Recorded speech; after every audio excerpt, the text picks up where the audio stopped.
The first time Tim Andrews felt the pig kidney kick in, he was lying in a sterile room at Massachusetts General Hospital, staring at a ceiling tile that looked like a cloud.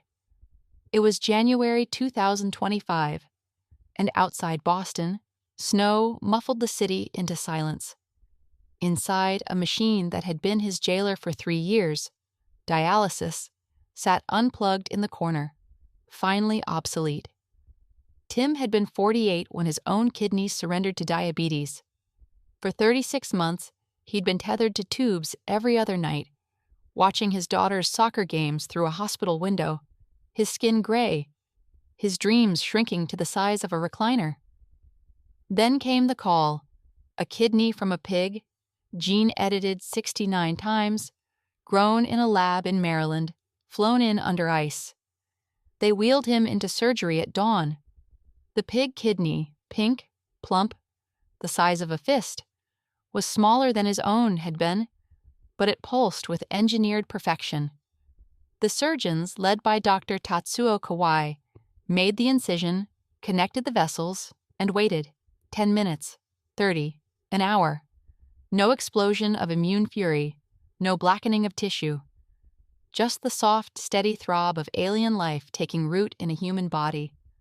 By day 3, Tim's creatinine levels, those toxic numbers that had haunted his blood work, plummeted.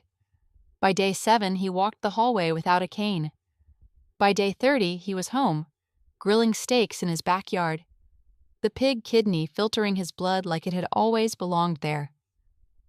Across the Atlantic, in a lab beneath the neon sprawl of Shanghai, Dr. Sunbei Cheng stared at a monitor showing bile dripping from a tube. It was October 2025, and the bile wasn't human. It came from a pig liver grafted into the side of a dying man, a farmer from rural Henan, whose own liver had been devoured by cancer.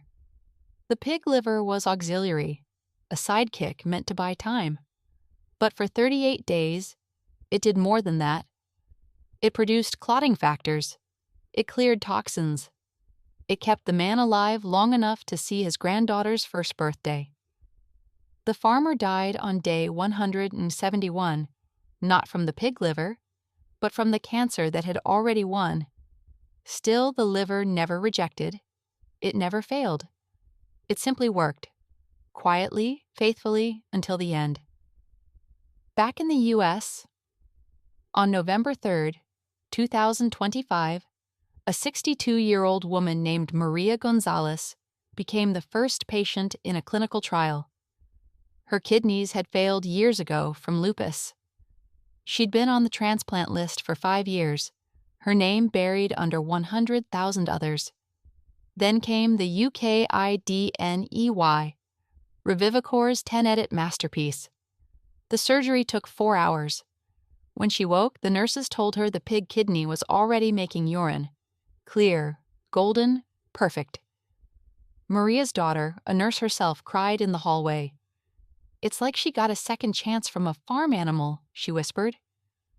The pig had been born in a pristine facility in Virginia, raised on a special diet. Its DNA sculpted by scientists who'd never met Maria but had saved her life anyway.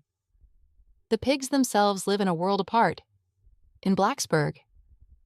Virginia, Revivicor's facility looks more like a high-tech nursery than a farm.